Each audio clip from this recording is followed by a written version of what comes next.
Sounds great. Um, okay, so first of all, it's a true pleasure and honor to be invited to speak to the students, and obviously Peking University, amongst the best of the best. And I saw a few of the resumes, and they look exceptional. So we've got lots of horsepower in the room, which is great. And behind me, I don't know if you can see it, but behind me is a bust of Charlie Munger. And so Charlie will be overseeing the proceedings for the next couple of hours. So in case we go off track, he'll get us right back on track. And um, so anyway, what I wanted to do is the topic for today is the quest for 10 to 100 baggers. And this term 100 baggers actually comes from Peter Lynch, and it means making 100 times on your investment, or making 10 times on your investment. So if you say 10 baggers, it's 10 times. 100 baggers is 100 times. And I haven't given this talk before, which is always a lot of fun for me because it's very boring if I have to repeat some talk that I've already given before. So in some ways, you guys are guinea pigs, but in other ways, I think it'll be exciting. And because I have not given the talk before, I'm not exactly sure of the timing, but I'm going to try to move this along because there's a lot of material relatively fast. So it'll feel like it's going pretty quickly, but that's why we have the recording. So later you can watch it kind of more at your leisure if you want to, certain parts. But also certainly during the Q&A, we can go through things that you have an interest in. So anyway, I started my journey as a value investor 22 years ago. And I, quite by accident, heard about Warren Buffett for the first time. And unlike you, when I heard about him, I was 30 years old. So I was much older. And when I read about him, I was really stunned. I haven't been to business school. I'm an engineer by training. All of you probably know a lot more about finance than I do. But I was really stunned with Warren Buffett's approach and the way he had been so successful. And the crux of his success, at least what I took away from what I read in 1994, was a quote by Albert Einstein, which is compounding is the eighth wonder of the world. And so even though Einstein was a physicist, he actually figured out a few things about compounding. And obviously in '94, when I had read about Buffett, he had been compounding at the rate of about 26% a year. And 26% is a magical number. And I thought it was a magical number then because if you compound money at 26%, it doubles in exactly 3 years. So if you have $1,000, you compound at 26%, you're going to have $2,000 in 3 years, and so on. And if you go for 30 years, that's 2 to the power of 10. And this group doesn't need me to tell you that 2 to the power of 10 is 1,024. So we throw away the 24, it's 1,000 times your money. So if you had $1,000 and you compounded at 26%, 30 years later, you would have $1 million. And if you had $1 million and you compound at 26%, 30 years later, you'd have $1 billion. And that's basically the key to Buffett's success. And so I thought it was worth trying to do what Buffett did. Of course, no, we're never going to have another Warren Buffett, but I thought it was worth trying to compound at high rates. And so I actually gradually over 5 years switched from being a CEO of an engineering company to eventually being a hedge fund manager. And the key nuance, or you could say mental model I used was very simple, which is I looked for companies that were selling for half or less than what they were worth in 2 or 3 years. So if I could find a dollar bill for 50 cents, then what that meant is that if it got valued as a dollar in 2 years or 3 years, I would be compounding at 26%. And if it happened in 2 years, it would be even higher. It'd be like 35, 36%. And it happened in 2 years, it'd be 26%. And so I said, it's worth trying to seeing if we can find these 50-cent dollars, because 26% sounds high, but finding things that are half off in an auction driven market is not, I didn't think it was that hard. And I thought it was worth trying because the rewards are so high. And so that's what I embarked on doing. Is I said, okay, let's try to find these, dollar bill for 50 cents, and then you just sit back and wait for 2 years or 3 years, and markets are weighing machine in the long term, and they'll get reweighed accordingly. And for the most part, if I look at my performance from 95 until let's say 2014, it's done about the 26% approximately. Last 2 years, I'm down about 1/3, so we're taking it down a little bit. But we think in the next few years we'll make it up. So we'll see how it goes. I'll report to you next year when I'm with you in person. And but this journey, it's been 21 years since I started doing this, and I had $1 million in 95, and I wanted to try to see if that million in 30 years could convert to $1 billion. So I said, okay, basically, we have the million. I don't really need it for anything. I'm going to try to put it in this Buffett engine of compounding, and I want to see what happens to it. And the good news is that even if I miss by 90%, it's still a big number. Even if I miss by 95%, it's still a big number. They're all acceptable numbers. So it sounded like a good game to play. And when I first set up the first set of stocks I bought in 1995, and this is, I had 1 year of experience reading about Buffett. I didn't have a lot of experience. I hadn't gone to business school, etc. And so I basically used to just, if I found a company, I would make a 10% bet. So my portfolio of 1 million stocks basically got $1 million got divided into 10 stocks. Okay. And so I bought these 10 stocks, but then I had an interest at that time in making investments in the Indian market, because there were some companies I had noticed in the Indian stock market that looked very compelling. And it was very complicated at that time in 94, 95 to invest in India, especially as a US resident. And for example, they didn't have DMAT. So if you bought shares, this is like 21 years ago, they gave you physical stock certificates. And also the Indian government said that if I brought in dollars and I bought Indian stocks, I'd be able to take the money back without taxes back in dollars. And the country had a lot of exchange controls. So I didn't actually believe them. I was a little skeptical that a country which had all these exchange controls would kind of honor these things that they were saying, if you will. And so I was skeptical. So what I did is, out of the $1 million, I only allocated $30,000 to India. And the $30,000 I allocated to 4 stocks. So I had to physically go to Mumbai. I opened a brokerage account, opened the bank account, and then I bought these stocks. And then a few weeks later, I got these physical stock certificates in California, and they were almost falling apart. Like they looked like they almost were worthless. They looked so beat up. And so one stock I bought, which was half of the 30,000, 15,000, was an IT services company. That was the business I was in.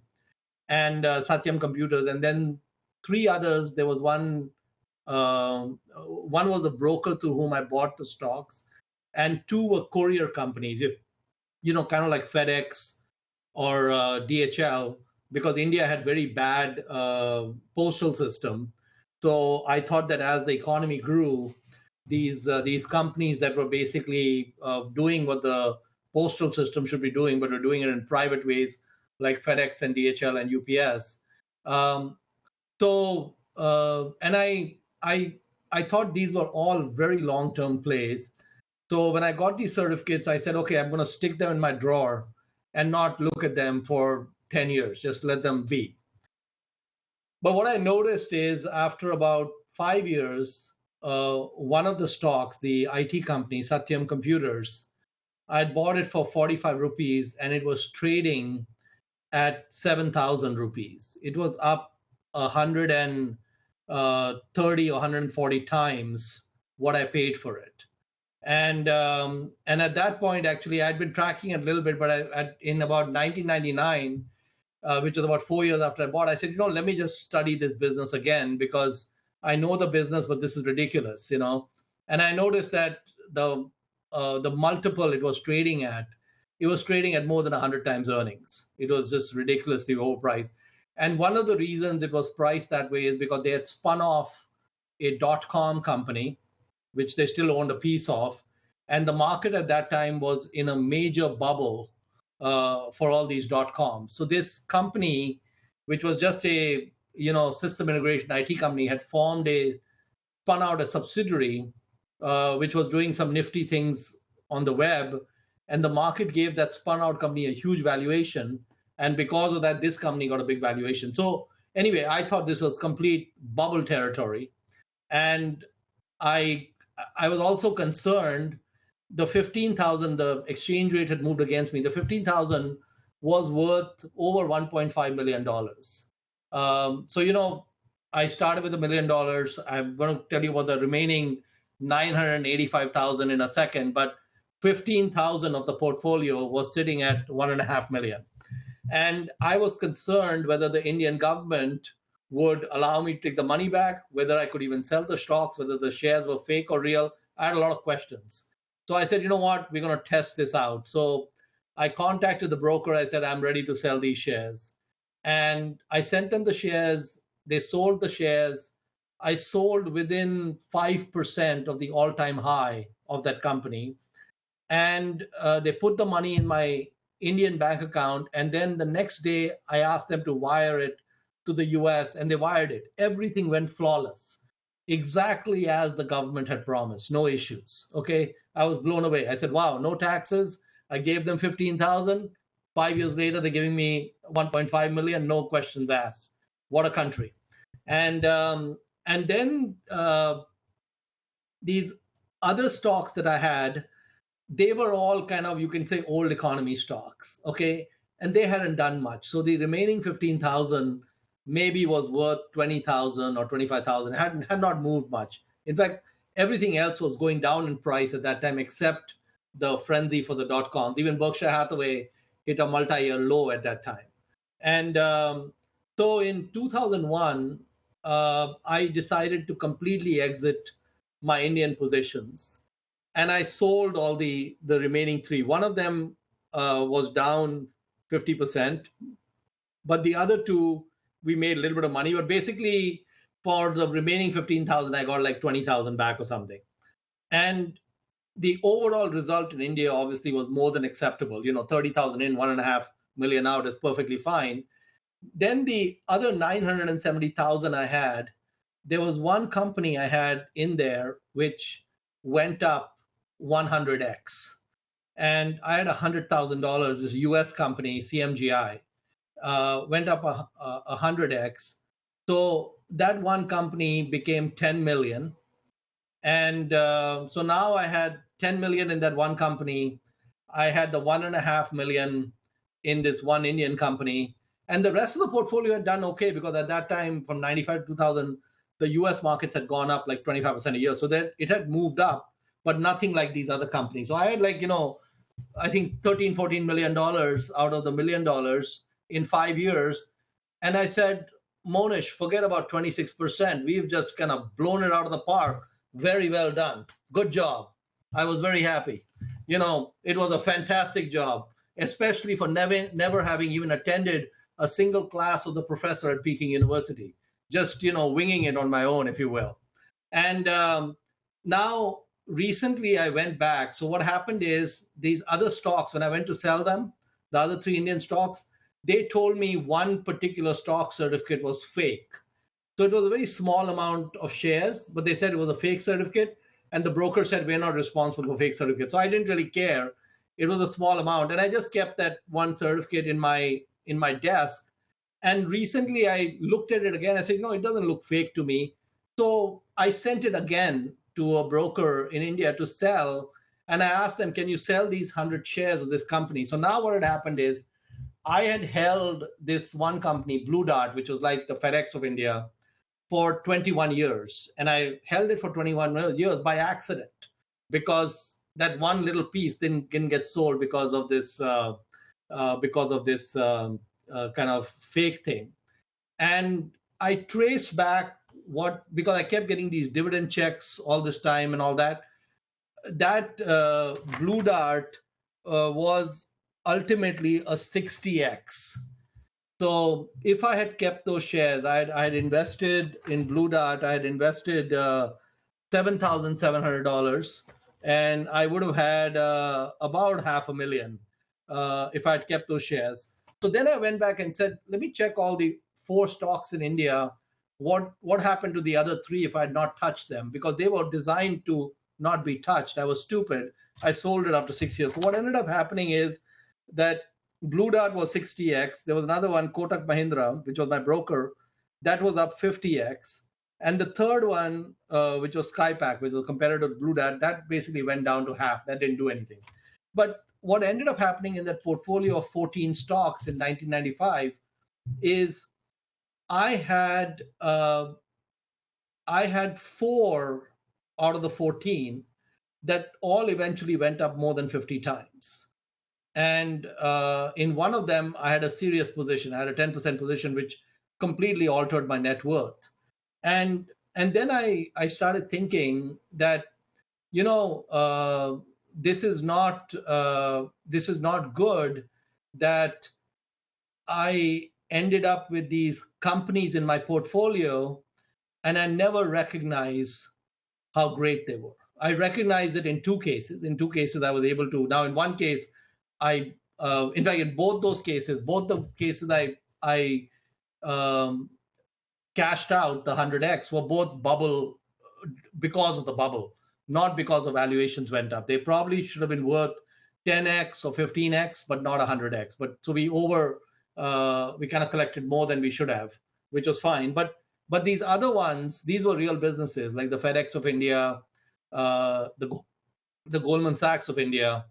And these were businesses I should not have sold.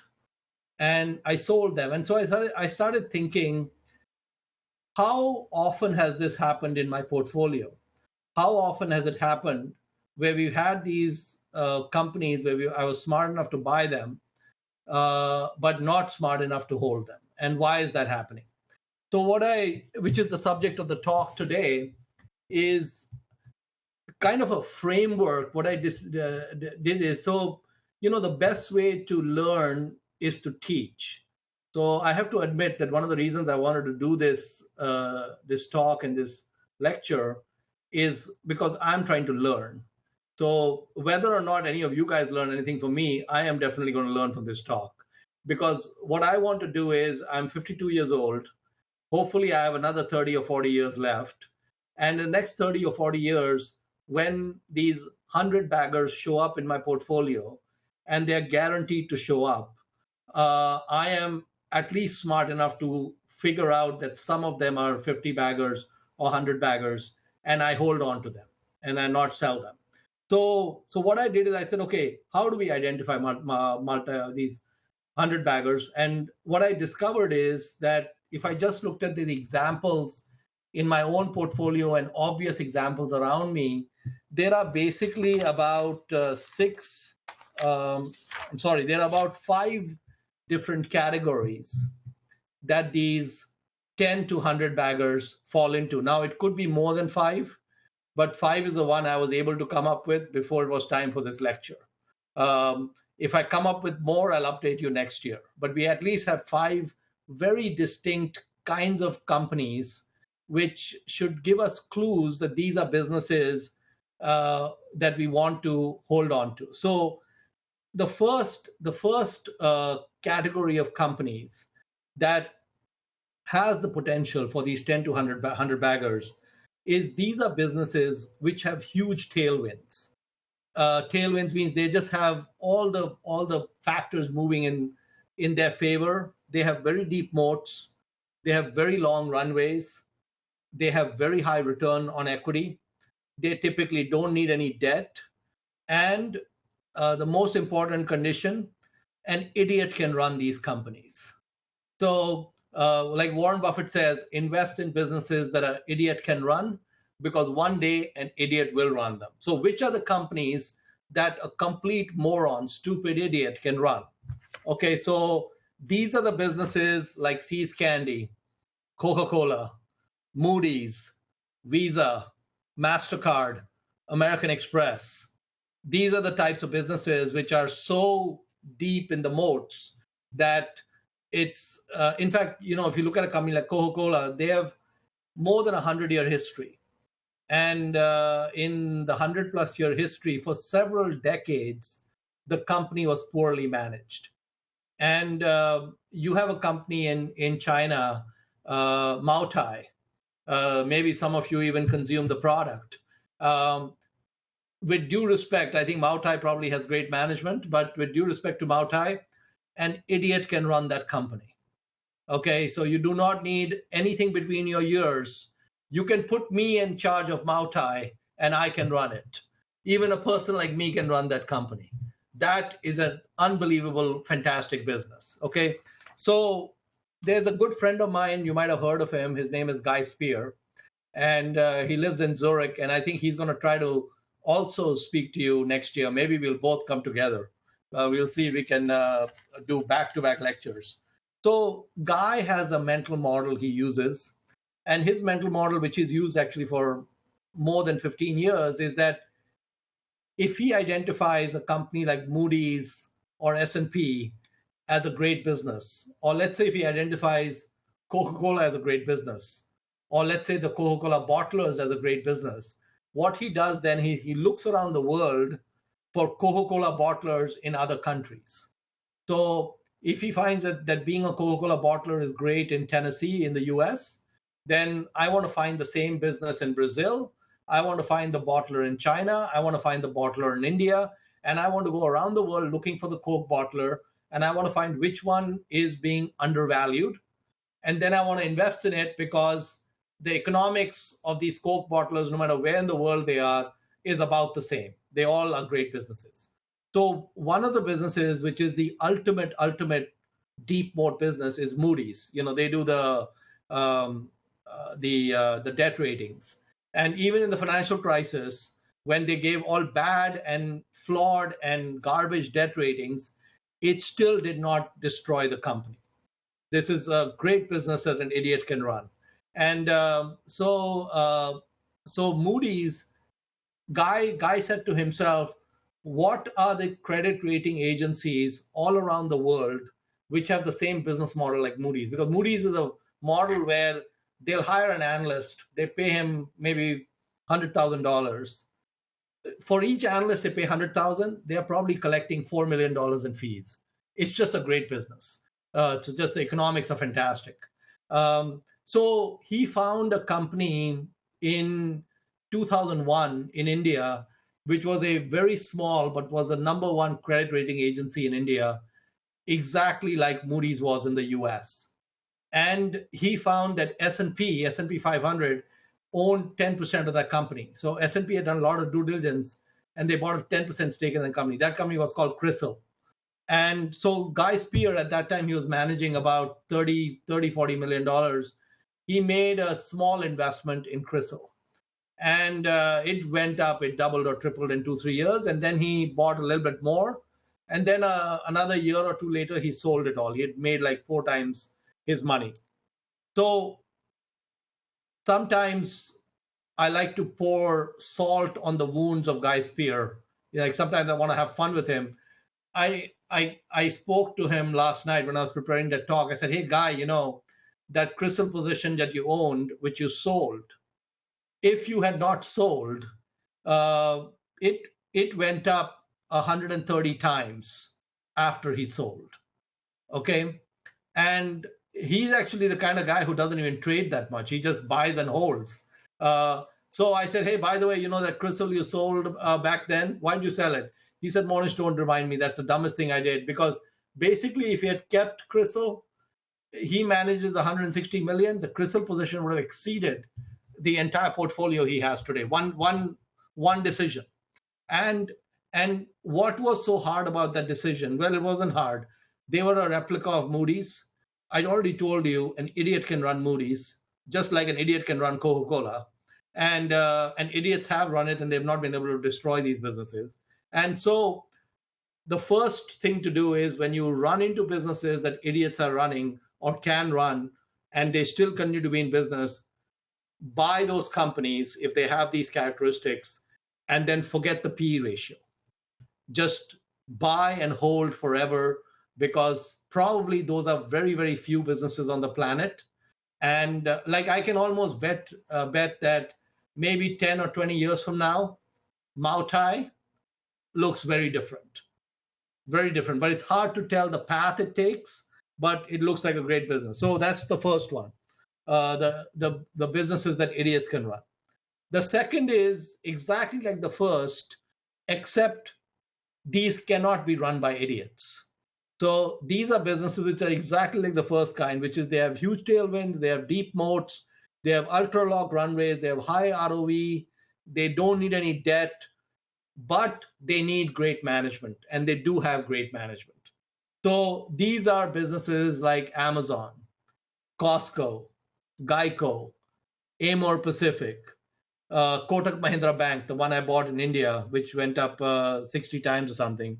Blue Dart, which is the FedEx replica I bought in India. Satyam, the IT company. Then Restaurant Brands, which is the one that owns Burger King and Tim Hortons. McDonald's, Yum Brands, Domino's Pizza. These are all great businesses, but they do need solid management on top of them to make sure that they keep those franchises. But these businesses have economics that are just phenomenal, just great economics. So that's the second type of business you want to keep and look for in your portfolio. And you get these massive runs, as we saw with Blue Dart and others in India. Then the third kind is the ones which have shown up the most in my portfolio. So I have never had the good fortune of having the first kind of business, which is huge tailwinds and idiots for management. I've never had that. If I ever get that in my portfolio, we're never going to sell those. We're going to keep those forever. Now, the third one is when the market gets confused between risk and uncertainty. And so what I want to do over here is I want to go through some examples from my own portfolio in the past. In some cases, I was able to capture the upside. In other cases, I was too stupid and I missed the upside. I made some money, but I didn't make a lot of money. So the first company I want to talk about, and sorry, these are not businesses you may have heard of, but that's the nature of this game. The ones that are going to be 100 baggers, they're not going to be the biggest names around that you've heard of. So in 2005, I invested in a steel company which was based in Canada. They were traded in the US, called IPSCO. So IPSCO made two types of steel. They made plate steel, and they made tubular steels, kind of like pipelines, drilling oil wells and all that. So they made these kind of the specialized steel, which was either in pipe form or plate form. And the company had the following characteristics when I invested in it. The market cap was $2.5 billion. They had 900 million of extra cash on the balance sheet. And the company had contracts on the book because there were these pipelines that were going to buy their steel for the next couple of years. So they had a 2-year backlog, where they knew that their earnings for the next 2 years were going to be 650 million each year. So you had a $2.5 billion market cap, and you had 2.2 billion between cash they already had and then cash that was coming in the next 2 years. And so you would collect about 90% of the market cap in cash in 2 years. And after 2 years, you still had all the plants and equipment and people and all the know-how. Everything was still there. But after 2 years, there was no visibility into earnings. And we know the steel business can go up and down. So the way I looked at it, I said, you know what we're going to do is I'm going to make a bet. I'm going to put 10% of my assets into this. I'm going to just sit there for 2 years. And if it doesn't work, we probably get back 90% if the company is completely gone.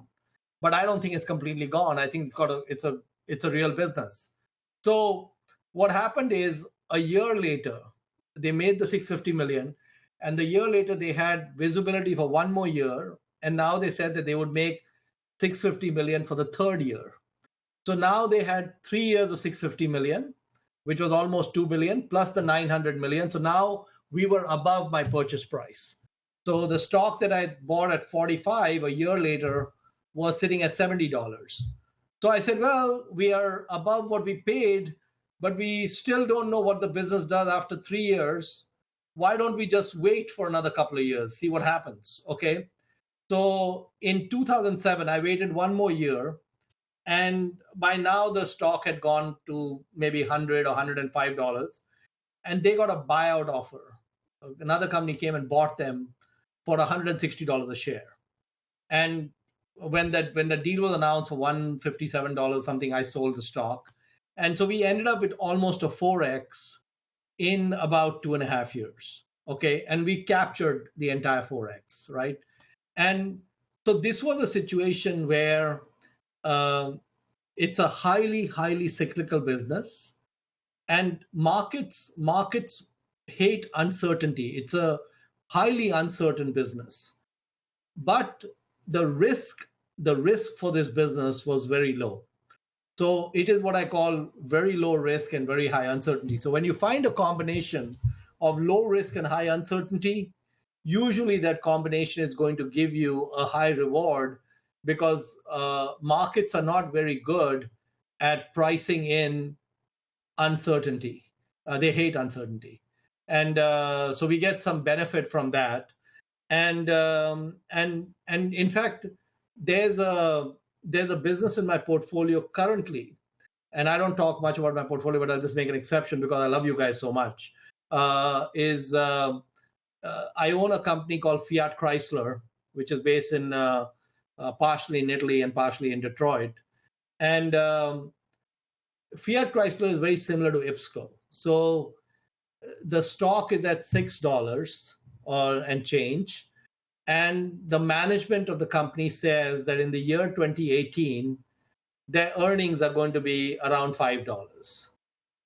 And so if the management is correct about the future prospects of the business, then basically the business is being priced at 1.2 times earnings for 1 year. And so my answer to that is, okay, we'll hold the stock till 2018. If it's completely worthless as a business, I mean, they have 130 billion in sales of cars. They just started manufacturing Jeep in China. The Chinese love their Jeeps. Raise your hand if you think Chinese love Jeeps.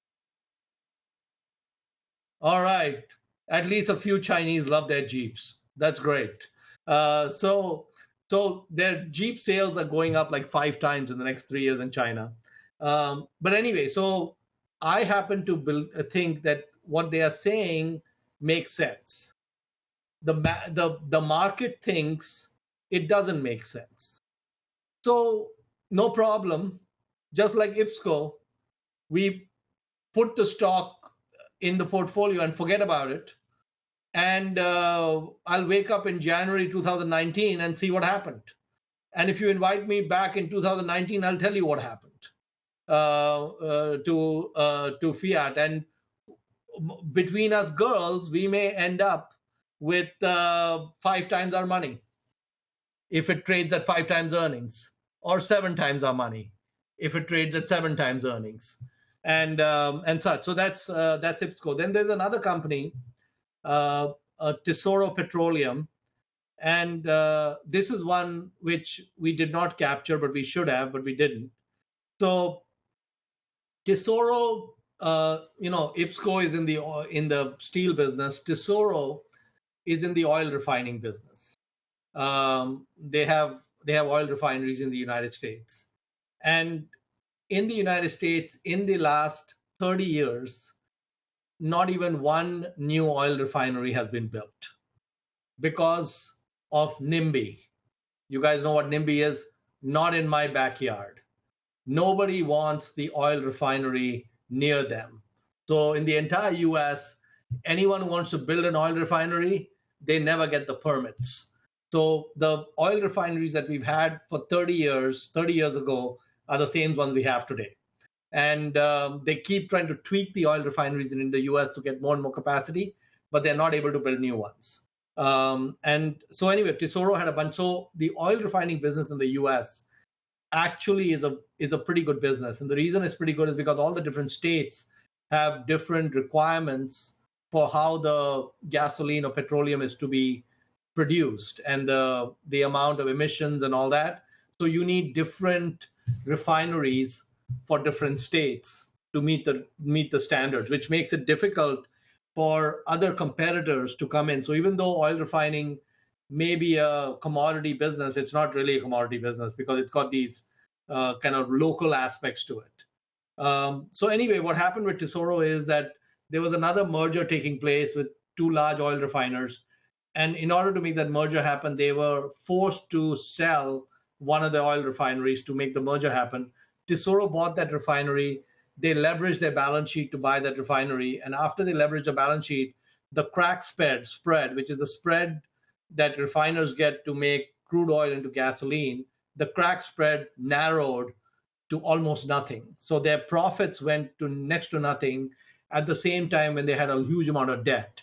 And so markets looked at the debt and they saw a lot of uncertainty because it is very hard to predict the crack spread. So just like the uncertainty of steel prices, the refining margins are always uncertain. And markets project present circumstances to infinity. So markets said, hey, the crack spread is small. It'll always be small. They have all this debt. They may not be able to pay the debt. What happens if they don't pay the debt? Well, what happens if they don't pay the debt is they have many refineries. They can just sell a refinery. They don't need to go bankrupt. They can just sell some assets and they can get out of the jam they're in. So I looked at the company, the balance sheet, the debt, and so on. And the stock was at $7.50. It had gone down a lot. It used to be at almost $30. It had gone down to 25% of the price. So I bought 10% of assets at $7.50. 3 months after I bought the stock, it was trading at $1.33. So the 10% of assets I put in, just this alone took my portfolio down by 8%, this one position. But one of the things that always happens to me, but it only happens to me, it doesn't happen to you, is every stock I buy goes down first. And it always goes down. I don't know why it doesn't go down before I buy, but they all go down after I buy. Somehow it knows. And you know, Bruce Berkowitz is a fund manager. He calls it premature accumulation. So I always have premature accumulation. And anyway, so 750, we're down to $1.33. We're used to that. We're not going to sell anything. We sit there. And then a few months later, the crack spread widens and they're paying down debt and the stock's at $15. And I said, hallelujah, from $1.33 to 15, 10 times, from 750 to 15, double, less than 3 years, still on track for 26%. We are out of here. Or like Arnold Schwarzenegger would say, hasta la vista, baby. Sold the stock and moved on. Now, what I didn't realize is that Tesoro had a phenomenal manager, Bruce Smith. just a kick-ass manager. And he was just a master at extracting value from these refineries. He bought pipelines and refineries when the financial crisis took place. And if I had kept Tesoro from the bottom tick of $1.33, it went up 200 times till today. Okay, so from the time I bought, it went up about 40 times. So I only captured a double. Okay, but the rest of the ride I completely missed, because what this guy was able to do was he was a master at buying these assets, extracting more value, getting more assets. They spun off a pipeline company, a lot of things they did. He delevered the balance sheet and all of that, and it just, even now, I think it's done really well. So that was an example of a low risk, high uncertainty business where I already knew in the period I owned the stock that I was dealing with an exceptional manager, because in the conference calls, I was in love with Bruce Smith. He was just a great guy. He was doing all the right things. But we missed that 40x, and there was a chance to get a 200x. And then we are going to go to another one, which is a shipping company. All these wonderful businesses, steel business, refining business, shipping. And you thought you can only make the money on Alibaba and Baidu. No, you can make the money without Alibaba and Baidu. You can make it other places. So, for example, Frontline was a shipping company, and this company basically focused on transporting crude oil. So they had something known as VLCCs, very large crude carriers that they owned. And the global fleet, at the time I invested, I haven't looked at the shipping business lately, but this was an investment I made, I think, in around 2002. There were about 400 VLCCs in the world, and Frontline was the largest amongst all of them. They had about 70 of them in their fleet. 70 out of 400 were owned by Frontline. And this is the ultimate high uncertainty business. The VLCCs are chartered two different ways. Either they are time charters or they are daily charters. The entire Frontline fleet of 70 ships was on daily charters. And the daily charter rate for these ships can vary from $5,000 a day to $300,000 a day. It is a huge variance. And at that time, I don't know what the economics are now, but in 2002, once the rates went below 12 or 13,000, they were not making any money. They were losing money. And once the rates went over 30 or 40,000, they were just super normal profits, exponential profits. But the exponential profits, you didn't know what would happen the next day, because every day these prices fluctuate. But there's a particular nuance in the shipping business that I understood. And I understood this because a friend of mine in the real estate business had explained this to me. He said that, when you build these large office towers, it takes, in the US, in China it's probably much faster, but in the US it takes 3 to 5 years to get the permits and actually build these, 20, 30, 40-story buildings. And so what happens is that when office space is very tight and fully occupied, all the real estate developers rush out to build new buildings. And they all rush out to build new buildings at the same time. And the banks finance all of them at the same time because everything looks great. It's a boom business. They can see 100% occupancy. And then 5 years later, all these buildings come on the market at the same time. And what happens is the occupancy and the rents collapse at the same time. So in these kind of high-end office buildings, you have this boom and bust cycle of very high occupancy and then low occupancy, then high occupancy and low occupancy. It just keeps going back and forth because the property developers just think whatever's happening right now is the way it's going to be forever. And the people who are in the shipping business are even worse than the property developers. They believe everything that's happening right now is the way it's going to be forever. So what happens is that when these VLCCs are trading at 200,000, 250,000 a day, they all go to the Korean shipyards and place a huge number of orders for ships. Okay, and they say, build me the ships. Same like the building, it takes 3 years or 4 years or 2 years to build a ship. By the time the ships are built, all these ships get delivered at the same time, those rates collapse.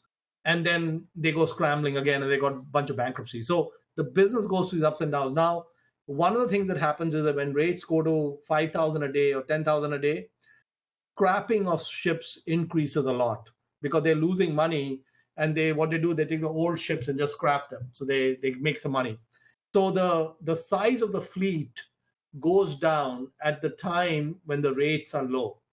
And as the fleet size goes down, it sets up the conditions for rates to go up.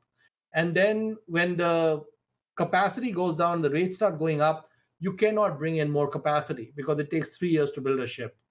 So the only thing that can happen is price goes exponential. So anyway, I bought Frontline at a point when these prices were at 5 or 10,000 a day, and the stock had collapsed, and it was trading at something like I think at about $6 a share. And just like with Tesoro, a few weeks after I bought it, it was trading at $4 a share. Lost 1/3. Not as bad as Tesoro, but 1/3 is gone. And then it went from $6 to $9 in a short time. I wanted to just capture that spread. It was above the liquidation value of the company. I sold the company. Anyway, because of the very high uncertainty in rates, this company, if I had held the stock throughout, even with all the recent collapse in shipping, it would have been a 40 times investment from 4 to 160. I'm sorry, not 40. It'd be from 6 to 160, about 35 times my money. So another company which I just wanted to talk about is Teck Cominco. And this is again low risk, high uncertainty. So during the financial crisis, commodity prices collapsed in 2008. They went to nothing, right? And this company, Teck Cominco, is like the IBM of mining. They have huge reserves of metallurgical coal and huge reserves of iron ore, and lots of trade with China and such. But they had done an acquisition just before the financial crisis, large acquisition. They had taken a bridge loan to close that acquisition. Then the financial crisis happened. They couldn't refinance. All the prices collapsed, and this stock went from $50 to $4. It dropped by more than 90% in 7 weeks. And when I looked at the company, it's again like the refineries. They had all these different mines and assets all over the world. Some of them were the lowest cost mines you could imagine. And the banks did not want to take over this company. The banks don't want to be in the shipping business.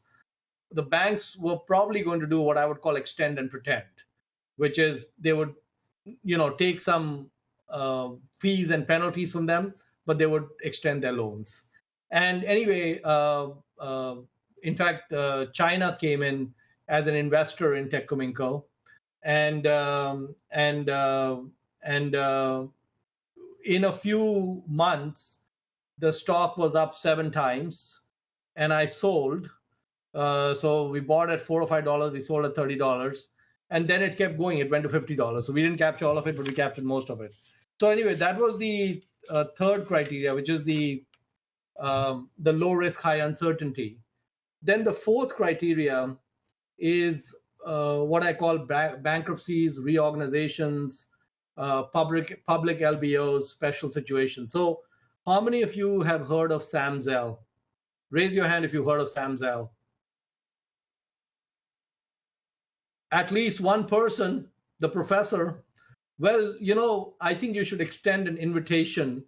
To Sam to come speak to your class. Sam is called the grave dancer. He dances on the graves of companies that are left for dead.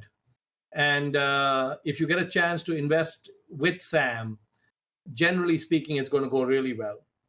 So Sam, Warren Buffett, Sam Zell, and the Pritzkers, these are some of the very best people on the US tax code. They know US tax code better than anyone else, way better than Donald Trump. They really know the tax code. And I don't think Sam Zell has ever sent much of a tax bill to the US government because he's just so efficient with the way he runs his tax affairs. So anyway, there was this story is a interesting story, but it goes back about 26 years. So in 1990, there was a insurer called Mission Insurance that went bankrupt. And when this insurer went bankrupt, they had 630 million in NOLs, net operating losses. So these net operating losses that the company have a lot of value if you can bring that shell company into a company that has profits, because you can shield 630 million of profits because of that loss. So Sam was able to buy that company for like 30 million, because it had nothing other than the losses, and you have to find something to. So he bought the 630 million of losses for 30 million about 7-8 years after the bankruptcy. This was in 98 or 99. And then there's another investor, Marty Whitman from Third Avenue, who also bought some of the shares in this Mission Insurance. And then the two of them went looking for a profitable business that they could join with these operating losses so that they would suddenly have no taxes on the business. And they found a barge shipping company on the Mississippi River, like Tom Sawyer on the Mark Twain on the Mississippi River. They found this barge company which used to send goods up and down the Mississippi, and it was profitable. So they said, okay, we'll buy the barge company, and now the barge company is not going to pay any taxes because we got these NOLs, and that's how we'll make our money. And then what happened right after they bought the barge company, the barge business went to hell. So the rates collapsed and the barge company went bankrupt. So they now had bankruptcy to the power of bankruptcy. And I don't know whether you teach them, Professor, how to calculate bankruptcy to the power of bankruptcy, but it's not good. So there are two bankruptcies now instead of one. So instead of having 630 million in NOLs, they now had 800 million in NOLs, even higher. So then they went looking for another company that they could buy so they could take both these things and pair it together. And so they had a company called Danielson Holdings that was trading at $1 a share. And then they found a waste to energy recycler. So what this company does, it's a plant where you put garbage in on one end and you get electricity on the other end. It's a German process, and there's a bunch of these plants in the US which convert waste materials, garbage, into electricity. And the economics of this purchase was this company had 2 billion in assets, it had 2 billion in debt, and they bought it for 30 million. Okay, and so it was very highly leveraged, but it had this kind of energy business, and they thought that they could tie it in, and so they tied it in, and then they needed some capital. So then they started to do a rights issue. That's when I found them. So the stock was at $1. By the time I was able to invest in them, it was at $9. So it had already gone up like 9 times. And then they did a rights issue. They did 2 rights issues. They bought another company. And basically in about 13 months, I had a double, and I sold.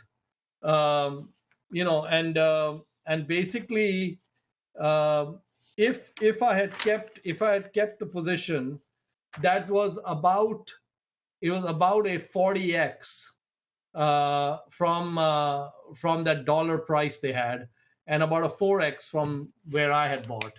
And so as you can see, we have all these companies that are in these weird places.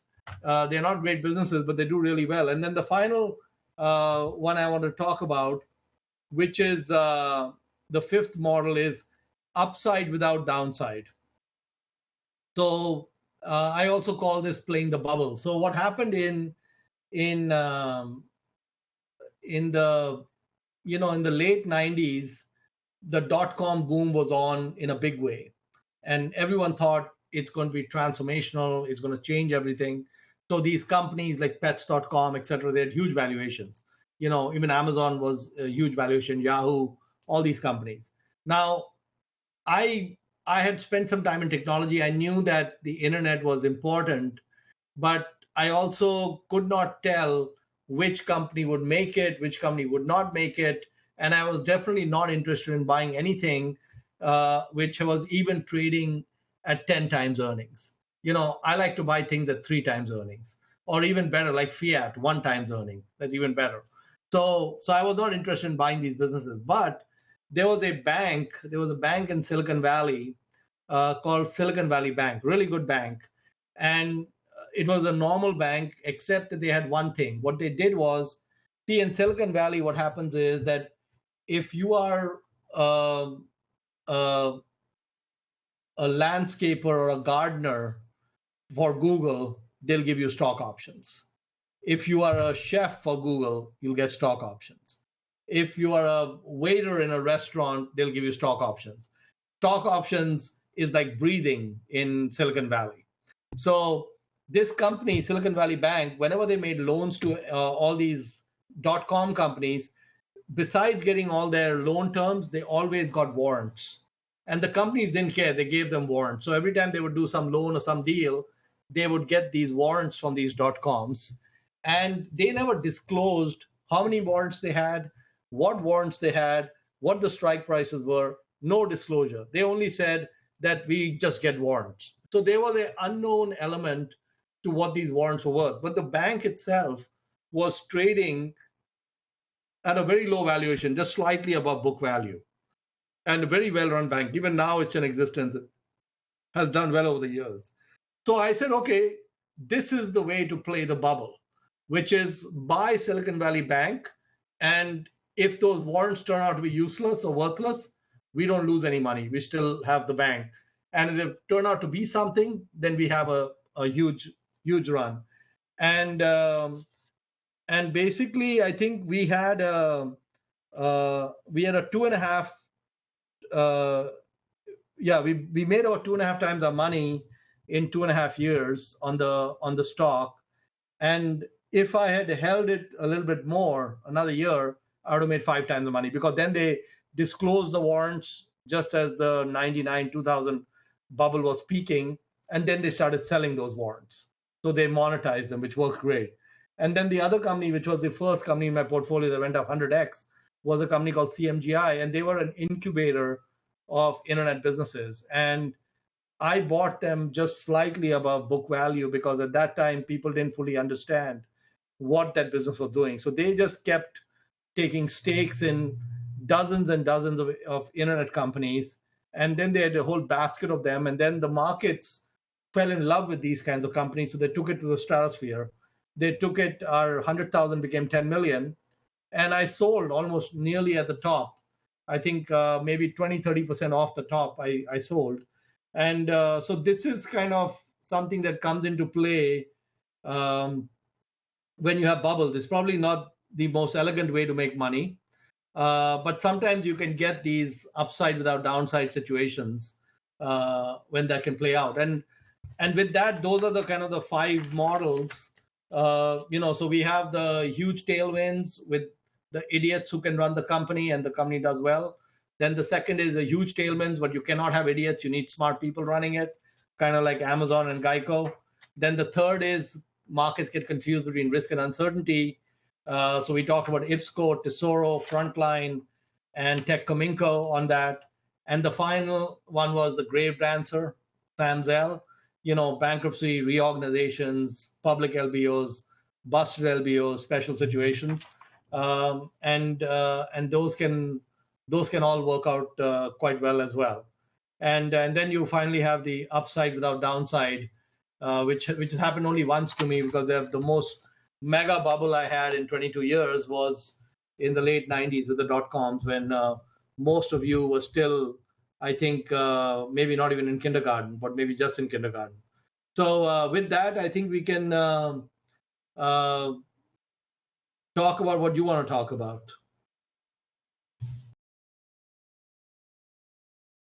Thank you very much. I feel excited. I think I'll quit my professor job and go into real investment. There are, I think, many hundred baggers in Chinese market. I truly believe, but Yeah. I just don't have time. Okay, now I open the floor to the students to ask questions. This is one very valuable opportunity. Okay, so every word worth like quite a lot of money. So if you have a question, just press the button, push for the speaker in front of you. If the light goes bright, then you're on. All right?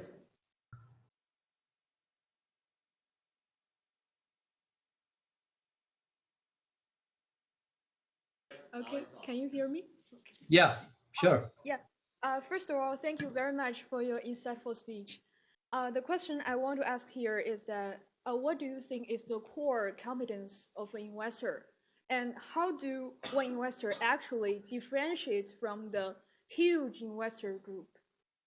Thank you. Okay, well, I think that's a great question.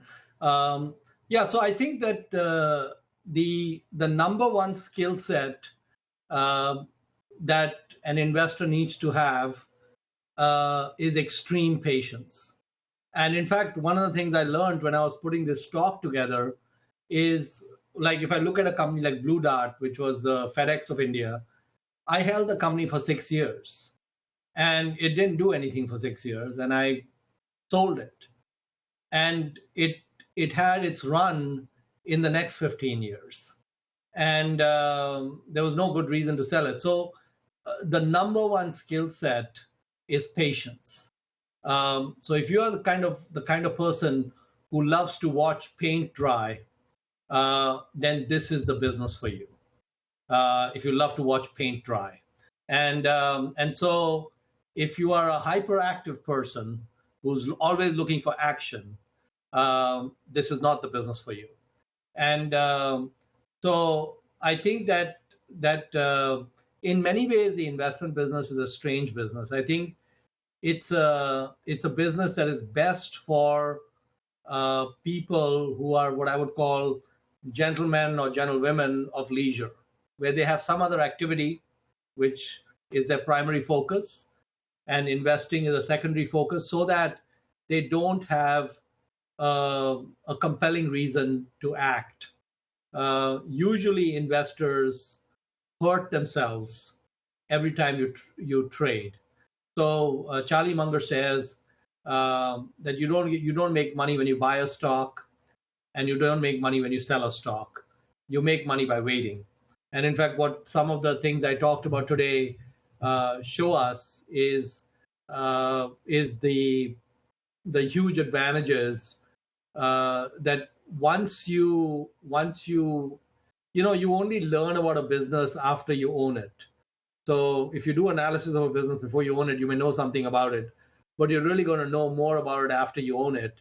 And that's when you have an opportunity to perhaps understand which ones have truly multi-bagger possibilities and are the ones that you should not touch, um, and and just let them play out for long periods. So patience is very important, and that's what separates people. And in fact, one of the things about stock markets is they're deceptive, because if you look at uh, uh, the market, or the board which shows all the stock prices, you see them changing all the time.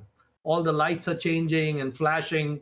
It all the signals it's telling you is to be active. It gives you all the signals to do something.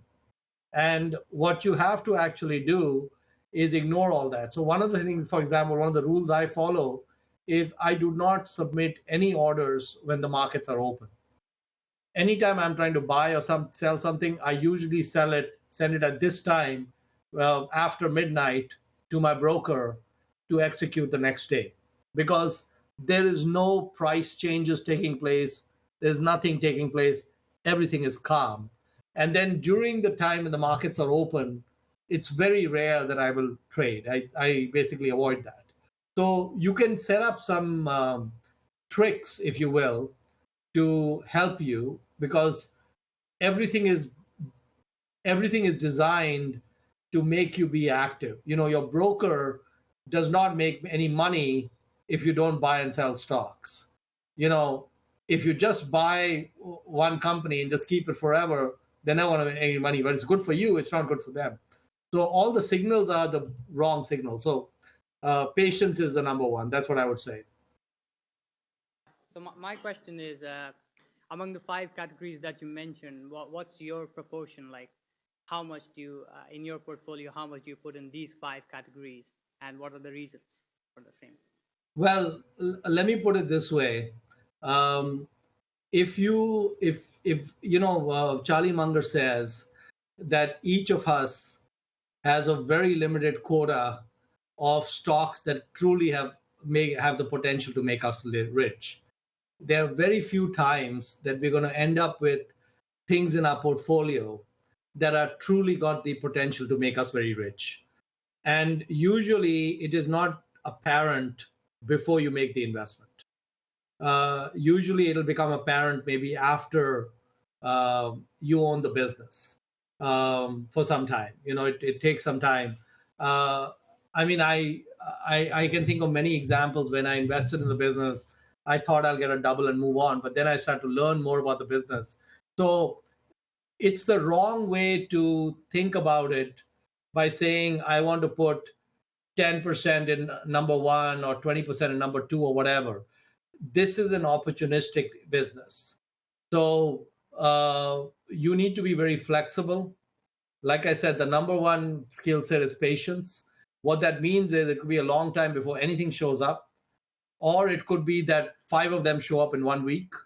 Like, for example, during the financial crisis in December 2008 and January, February 2009, there was so many ideas coming at me that I literally had less than 1 or 2 days to process each one. Whereas normally I will have weeks, even months to process an idea. So it's not a good idea to do this top down. I have never done it top down. What I think what you need to be is you need to be kind of a bargain hunter. You go into a bazaar and you're just looking for what looks exciting or cheap. And I'll give you the example of kind of the difference between Ben Graham and Charlie Munger.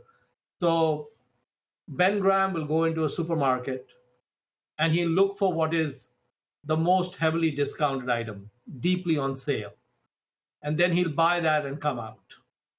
And Charlie Munger will go into a supermarket and look for the things that he loves. And then he keeps going back every day until what he loves has dropped in price. And that's when he buys it. So the Munger approach, in my opinion, is more superior to the Graham approach. But the Munger approach requires patience. And it requires you to understand what you truly like. And then you wait for the right opportunity.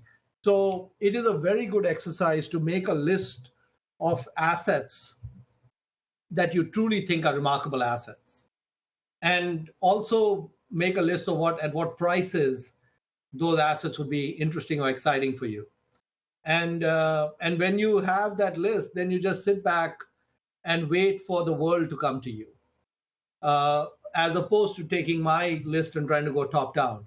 The second thing about top down that doesn't work is it's very unpredictable when these things are available and when they're not available, and what is within your circle of competence and what is not. So like the professor said, that there are 100 baggers, I would say, in every market. Definitely in China, you have a huge number of 100 baggers at any given time. The problem is most of us do not have the ability to see it because we don't have the circle of competence or we don't have enough knowledge about the businesses. And so this is a business where you want to be a student, you want to learn, you want to keep educating yourself. And every once in a while, there'll be a business that will show up in your portfolio Like I can think of right now at least 3 or 4 companies in my portfolio that could end up being huge home runs. Now, I cannot tell you which one. I don't know which one, but I'm willing to be patient and watch and let them play out, because even if one of them is a 10x, it's worth letting that play out because they're so rare. So that's how I would suggest going about it. Thank you for a great talk, Mr. Pabrai. You spoke about the cyclical nature of the shipping industry. So when freight rates are high, ship owners essentially order a lot of ships, and once they arrive, freight rates go down. Do you think the ship owners are going to learn from their mistakes, or is this going to be a problem that we keep on seeing in that industry? The ship owners will never learn. The property developers will never learn. Humans and our genetic makeup isn't going to change in 5 years or 10 years or 50 years. So we vacillate between fear and greed.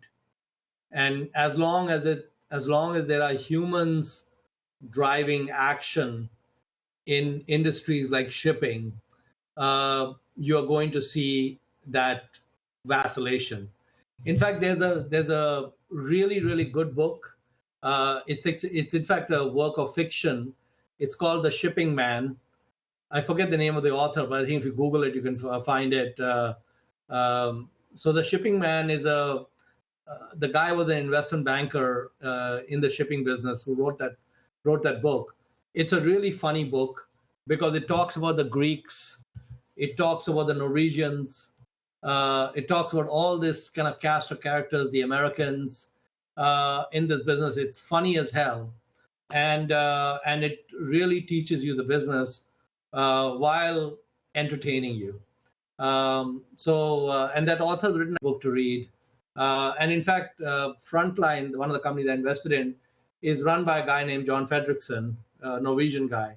And he has a character in the book who I think is a clone of Fredrickson, which is why I found the book kind of funny. The shipping business, I haven't looked at the shipping business in a lot of detail lately, but it's a challenged business right now. And what that means is there's probably opportunity in that business. But I would also say that tread carefully. Question is, out of the 5 strategies you mentioned require deep research in the business model, and to how much extent you rely on the open data source to the public? And do you have any unique or special channels for information to help you to make the decision? Yeah, so all my data sources are open because I am a very lazy investor. I never meet management. I never talk to management. I never travel to see any plants or anything. I've never done that for any investments. The results still work out. So we're not looking for superior information. What we're looking for is superior analytics on commonly known information. So for example, I mentioned the boom and bust of the shipping industry. And the gentleman asked me about, is that going to change? Well, number one, it's never going to change because we have humans involved, and humans are hosed on the emotions. And the second is that market participants, we have 2 advantages against market participants. One is we have analytics, which can help us because we have some understandings that maybe markets are missing. And the second is that we have patience. So most investors don't have multi-year horizons. They want, I want to buy a stock at 10 and 2 weeks later I want to sell it at 12. And then I want to buy something else at 12 and sell it at 15. And I want to keep doing that. Well, good luck. If that worked, they'd be Warren Buffett. because the compounding rate would blow away Buffett's compounding rate. But clearly, we still have Warren Buffett in place. So therefore, that approach doesn't work.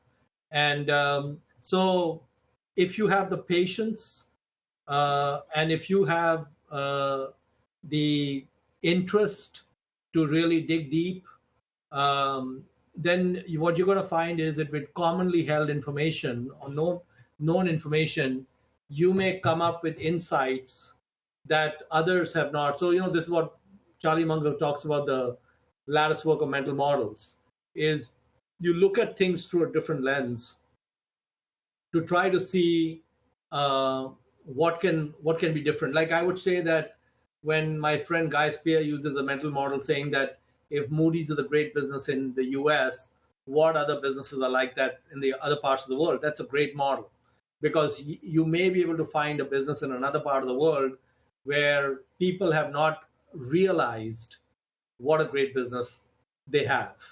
And that's why these things get to where they are. And so, like, for example, I think all my life, or at least all my investing life, I hated the automobile industry because it's high capex, it's unionized, you got consumer tastes, and you got a lot of things which are not good about the business.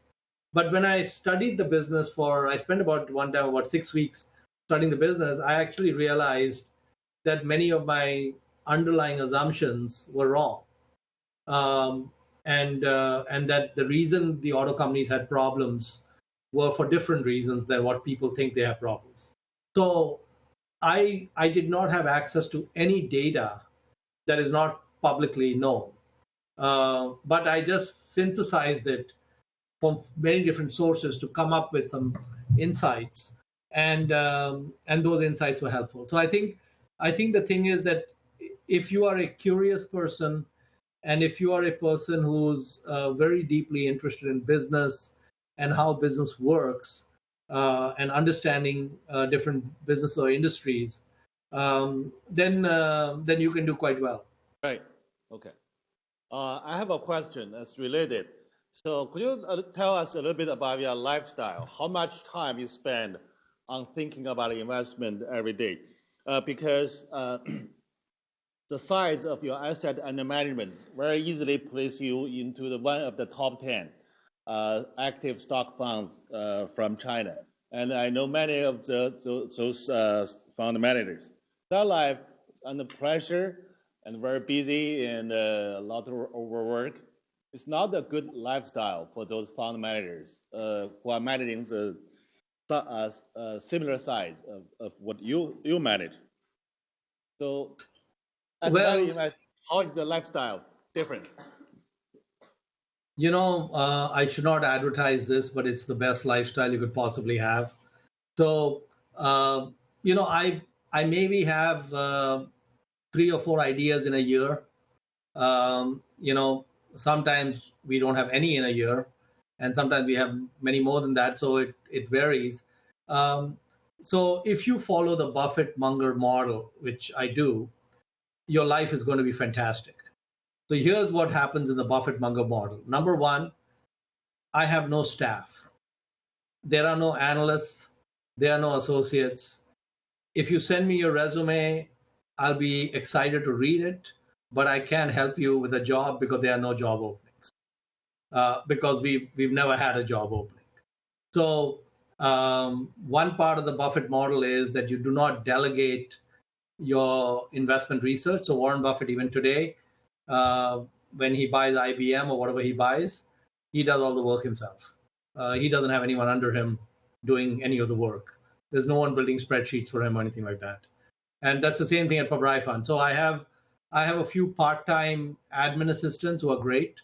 They help run any of the back office things if you have. But even there, we don't have much going on. So in a typical month, I don't get any phone calls or any emails from my investors. 0. Okay. And I have about 400 families who have invested with me. And these families basically got selected because I have some very strange rules with how I operate. So, for example, before people invest, I don't meet them and I don't do phone calls with them. So the only people who can invest are people who are willing to do reading of their own. We can give them access to our website. They can read various things. If it makes sense to them, they can invest. So that doesn't work for most people. But for the people it works for, since they invested the money without talking to me, they really are not looking to have a lot of conversations even after that. And what I tell my investors is that we have a couple of annual meetings every year where they can come and they can ask any questions they want, and they come from all over the world. So I have investors from everywhere, and they show up at the annual meetings. And so in effect, we are open for business 2 days a year, and it's a lot of fun to meet them and talk to them. So basically, if you don't have any staff, you don't have any HR problems, and you have no issues. And what is the reason that Buffett and Munger don't have analysts? Well, the reason they don't have analysts is that the investment business is a very strange business. You need your brain at unpredictable times, and the rest of the time you don't need your brain.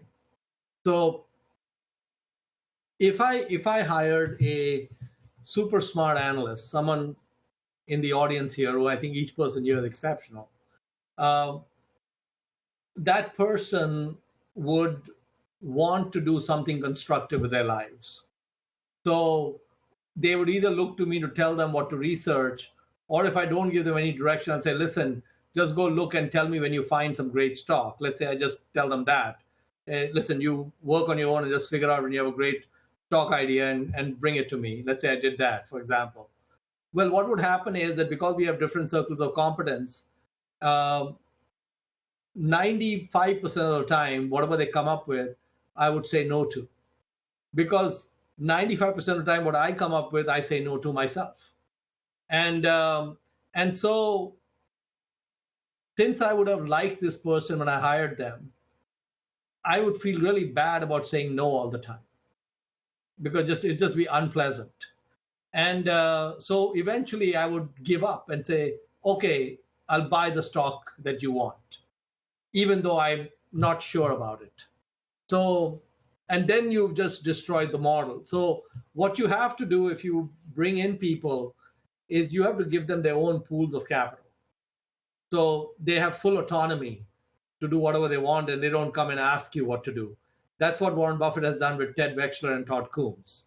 He just gave them each $9 billion. They do whatever they want. They don't talk to him. That works. So when I look at investment operations, like you mentioned, a bunch of operations in China, etc., I look for violations of the model. So, Moses came up with the 10 commandments. We have commandments in investing as well. They come from the guy with the bus behind me, and they come from Warren Buffett, and they come from Ben Graham. They've written the commandments. And so one should follow those commandments. So when I look at an investment operation, the first question I ask is, how many violations are there? And the first place I look for violations is team size. So I can almost guarantee that the investment managers you're talking about who seem to be stressed out are not operating with a team size of 1. Do they have more than one person on the team? Much more than one. Like that. The whole team. Yeah. Like how many? 5, 10? No, different firms, they have different structures. Right, but right. Of course, the employee analysts, they also have assistants. Yeah. All sorts of things. Yeah, so all that is hocus pocus. There's no need for any of that. I mean, the bottom line is, what is the model? The model is buy things at half off. And you have 5,000 stocks in the US, and you have several thousand outside the US, in China, wherever. and we are bargain hunters. So why do you need a team to find bargains? You don't. And we didn't talk about it in this talk, but the simplest way to find bargains is to be a cloner. And I am what you would call a shameless cloner.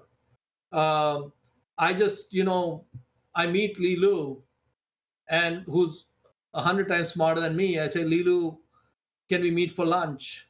And every once in a while, I'll ask him, Li Lu, what do you own? And in a moment of weakness, he'll tell me what he owns. And then I just go buy it, and I'm done. And I don't even need to pay Li Lu. It's great. And probably a better analyst than anyone I could hire. So, and then in the US, we have 13F filings where every quarter people have to file what they own. So just figure out who the smart people are, look at what they're buying, reverse engineer them. You don't need an analyst. It's actually fun. I think my job would not be fun if I had. So, many times by the time I get to the office, half the trading day is over. I mean, in California, the stock market opens at 6:30 in the morning.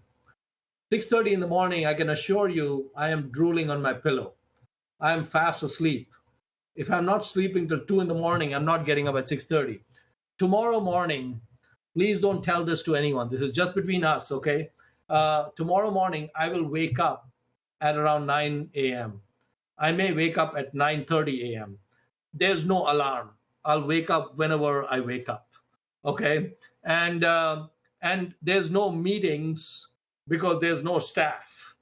And there's nothing on the calendar because that's what Warren Buffett told me. Keep your calendar empty. And I have no idea what I'm going to do tomorrow. No idea. But I know it'll be an exciting day because I have so many books to read.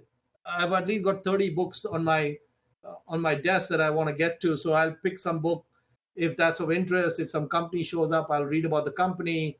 If I want to watch a movie with my wife, we'll do that. Whatever, man. I mean, the key to life is find CRISIL, that's the Moody's of India, and then just go to sleep for 20 years. That's it.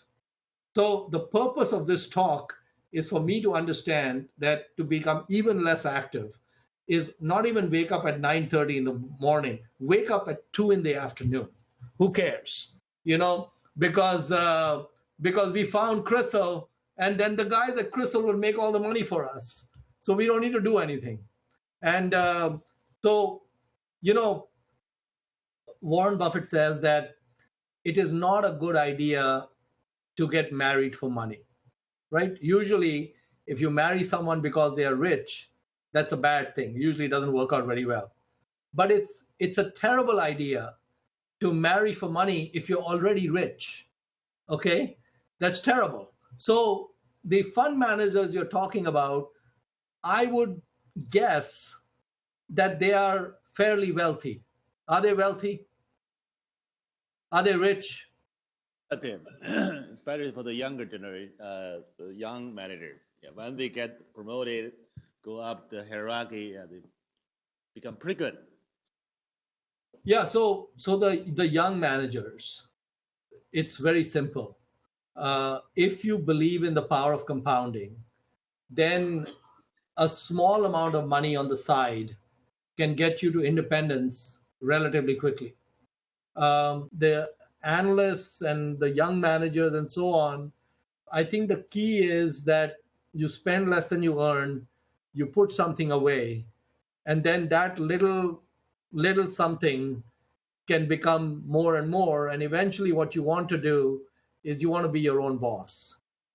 So forget trying to chase the corporate dream. Forget all of that. Just, I think one should only be in this business if you love this business. And in my opinion, the way to love this business, there are some rules. Number one, no staff. Number two, no trading during office hours. Number three, don't even go to work when the market is open. Just be a gentleman of leisure or a gentlewoman of leisure, and that's it. I was very lucky that I never worked in the investment business. I didn't even understand the investment business. I kind of stumbled upon it. And because I never worked anywhere, the only models I had was Warren and Charlie. And so I just looked at how did Warren run his partnership? I set up the partnership the same way. How do they run their life? Oh, if you look at Warren Buffett's calendar, it's completely empty. And so let's keep it empty, and let's do things that are fun. Like I think like the reason I'm doing this talk is because it's fun. Number one, it's fun. That has to be fun.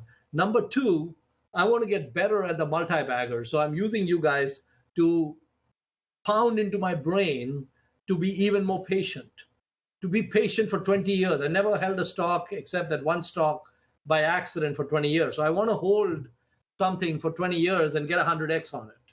I want to do that, and it'll show up. It might show up when I'm 60, and we'll hold it till we're 80, and I hope that happens. I have another question on your opinion on the differences between value investor and strategic investor.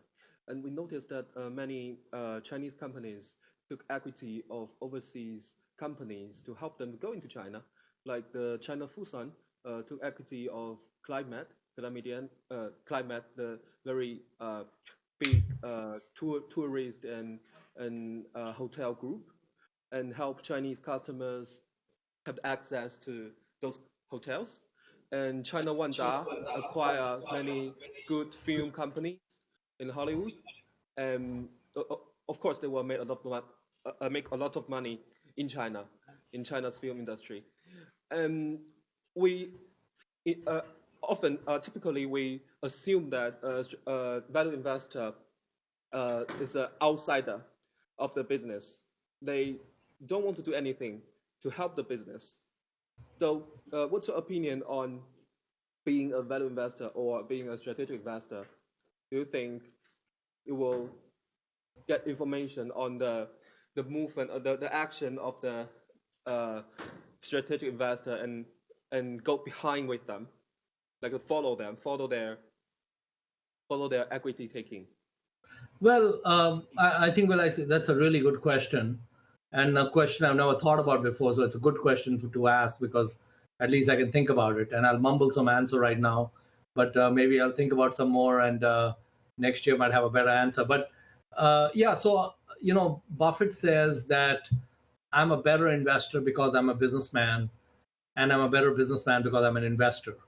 So there is clearly an interplay and advantage on those. One of the things that happens with entrepreneurs or CEOs who are running specific businesses is they have two things going on. One is usually their circle of competence is limited to that business. So if they're in the hotel business, they understand the hotel business. If they're in the shipping business, they understand the shipping business. And that competence can be an advantage, because if they understand the movie business in China, they probably have a better shot at understanding the movie business in the US than a person who's not in the business at all. So the domain knowledge is a huge advantage. The disadvantage normally that strategic investors have is they may not understand, or they may not have a good understanding of value investing. So, like for example, a lot of companies buy back their own stock. Now, if you're in the hotel business, it means you understand the hotel business, which should mean that you should understand when it is undervalued and when it is overvalued. Most company CEOs are not really good at understanding when their businesses are under and overvalued. And one of the reasons they don't understand that is because if you are going to be a great leader, you have to be an optimist and you have to be a builder. And so you always see the grass is green on the other side. And value investors are always skeptical. They're always looking for what is wrong. One of the reasons I sold all these companies much sooner than I should have is because I'm always skeptical about what might go wrong, for example. And so there are different skill sets. So if you have some data which tells you that the CEO of the film company in China is a good capital allocator, then that can be a huge tailwind. If you have some data that tells you that. So the thing that you have to evaluate is, are they good capital allocators? And those are rare. So for example, obviously Warren Buffett is really good at buying companies. John Malone is really good at buying companies. Sam Zell is really good at buying companies. But lots of, the Japanese came into the U.S. markets in the 1980s, and they bought all kinds of real estate, trophy real estate all over the country, and they grossly overpaid for it because they looked at their experience in Japan, where these properties were much more valuable because they were in a bubble. So they misunderstood what proper valuations were, and they didn't do well, even though they understood real estate in their own country. So I think that it's a good idea to follow the strategic investors into other markets if you can figure out whether or not they are value guys. They understand value. Like for example, the deal for Starwood. So I forget the name of the Chinese company. It was the insurance company that was chasing Starwood. And Starwood is a very prime asset. It's a great asset. But I don't know enough to know whether that would or would not have been a good deal for them. They were clearly paying up significantly more than what the market had priced that company. So you would have to have an understanding of how those people think and whether they think correctly. Any other questions? Okay. All right, Mohnish, almost 2 hours. We'll leave 20 minutes for internal discussion to absorb what you said today. It's a great lecture. We have recorded. I myself will have to listen to it again. It's really motivating. Make me think about the change of career. Right. All right. Yeah, and I enjoyed it very much as well, and I look forward to seeing you guys in person next year. So even if you're not in the class, maybe you can ask the professor to let you in. Yeah, everyone is welcome from this class when you come next year. They will still be here, most of them. They're not graduating. And also, we have recorded this lecture. We will send to you, and all you tell us that editor you are using, so we can ask him or her to edit this lecture according to our instruction. Okay. Sure. So I'll put it on the YouTube or China's version. Yeah. Make it to reach a larger audience. Yeah. Great. Thank you very much. It was a lot of fun. Yeah. We'll definitely will see you in person next year. That sounds great. All right. All right. Bye. Now you enjoy. Good evening. We give you a round of good applause. Yeah.